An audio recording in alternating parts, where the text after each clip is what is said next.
Assalamualaikum warahmatullahi wabarakatuh. Perkenalkan, nama saya Abdul Halim dengan NIM 223346 jurusan manajemen di Universitas Magraha. Dalam materi kali ini saya akan menyampaikan tentang pengantar manajemen bisnis internasional dan manajemen pemasaran bisnis internasional di dalam mata kuliah bisnis internasional dengan dosen pengampu Ibu Adisya Maya Andara.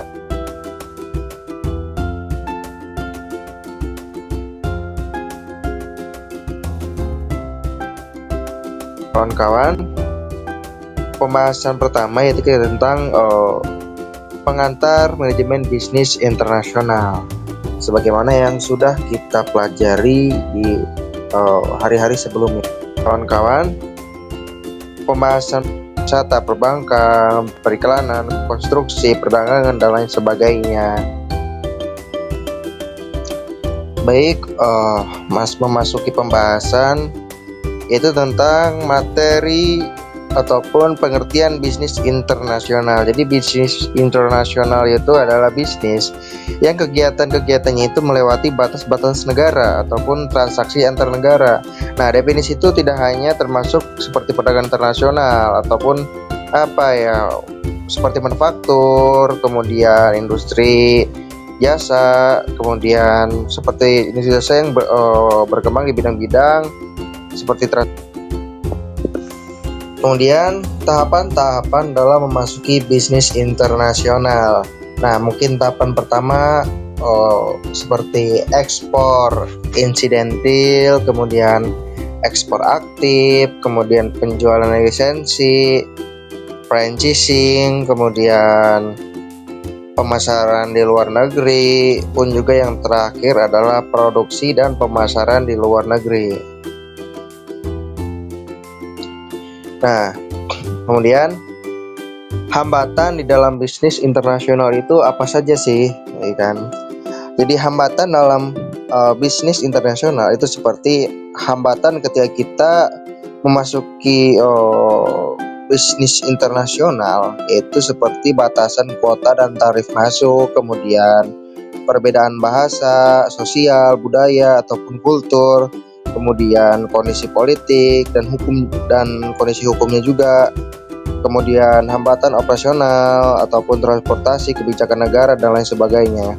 Nah, hambatan dalam perdagangan internasionalnya itu seperti perbedaan mata uang antar negara, kemudian pembayaran yang sulit, kemudian kualitas SDM yang rendah, kemudian adanya kebijakan impor dari suatu negara, kemudian adanya perang juga itu sangat berpengaruh, kemudian adanya organisasi ekonomi regional seperti itu.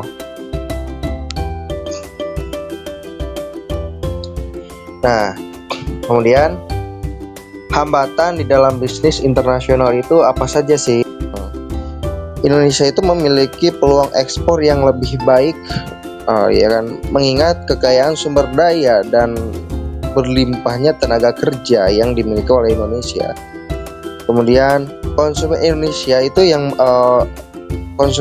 yang memiliki banyak keanekaragaman dari seni kultur itu dapat dijadikan peluang bisnis yang bagus, teman-teman.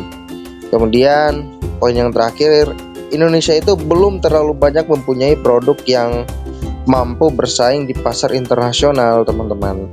Ya, beberapa contoh mungkin bisnis internasional yang masuk Indonesia seperti Levi's, kemudian Epson, KFC, LG, kemudian BlackBerry. Nah, itu contoh daripada bisnis internasional yang masuk ke Indonesia. Nah, lanjut. Peluang bisnis internasional di Indonesia, teman-teman. Nah, mungkin yang pertama itu ada di bidang perdagangan. Tantangan bisnis internasional yang masuk ke Indonesia. Nah, tadi kan beberapa contoh bisnis internasional yang masuk ke Indonesia. Nah, pasti ada tantangannya gitu kan, sebagaimana di slide-slide sebelumnya. Nah, mungkin tantangannya pertama adalah kurangnya kapasitas nasional, ya kan. Kemudian lemahnya infrastruktur fisik gitu kan, jalan dan sebagainya. Kemudian kurang kondusifnya kondisi sosial, politik, dan hukum itu kan. Tentu karena di Indonesia itu kan kondisi sosialnya yang kulturnya berbeda-beda, kemudian dari segi politik dan hukum itu kan yang sering berubah-ubah, aturan yang regulasi yang sering berubah-ubah, sehingga itu menjadi tantangan juga. Kemudian rendahnya investasi asing gitu kan, di Indonesia emang sulit gitu kan, ataupun jarang investor luar itu mau menginvest ke Indonesia dikarenakan tadi dengan alasan sosialnya lah, politiknya, dan juga regulasinya seperti itu. Kemudian tenaga kerja yang kurang kompetitif, yang kesemuanya itu menjadikan produk-produk Indonesia kurang kompetitif di pasar internasional, teman-teman. Seperti itu.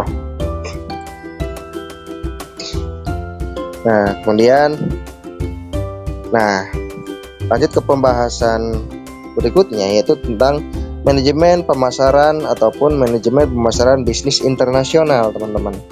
Nah, jadi manajemen pemasaran dalam bisnis internasional itu adalah proses yang kompleks dan penting untuk memastikan keberhasilan perusahaan, teman-teman, terkhusus di pasar global seperti itu, teman.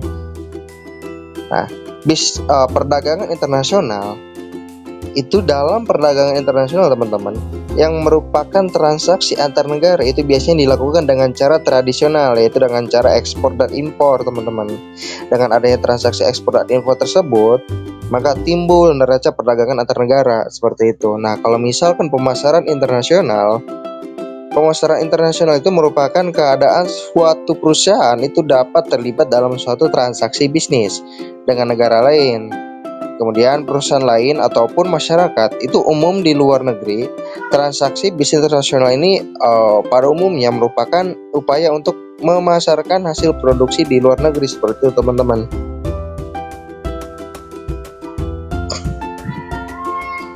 Nah, perbedaan antara pemasaran internasional dengan bisnis perdagangan internasional ya, teman-teman.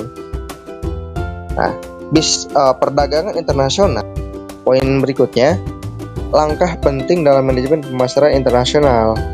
Nah, ada beberapa langkah di sini, teman-teman. Yang pertama adalah mengetahui keadaan lingkungan internasional. Kemudian mempunyai tujuan dan kebijakan yang jelas, teman-teman. Poin ketiga, mengetahui sasaran pasar internasional.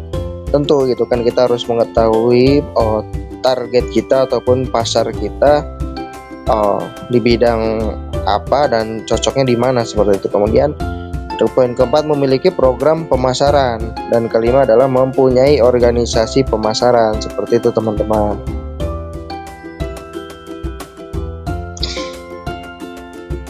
Nah, berkecimpung di dalam perdagangan internasional. Jadi kebijakan yang diberlakukan pada perdagangan internasional itu bertujuan untuk melindungi industri dalam negeri, sehingga kebijakan untuk melindungi barang-barang dalam negeri dari persaingan barang-barang impor disebut proteksi seperti itu, teman-teman. Nah, jadi proteksi dalam perdagangan internasional itu terdiri dari seperti tarif, kuota, larangan impor, subsidi, dan juga dumping seperti itu.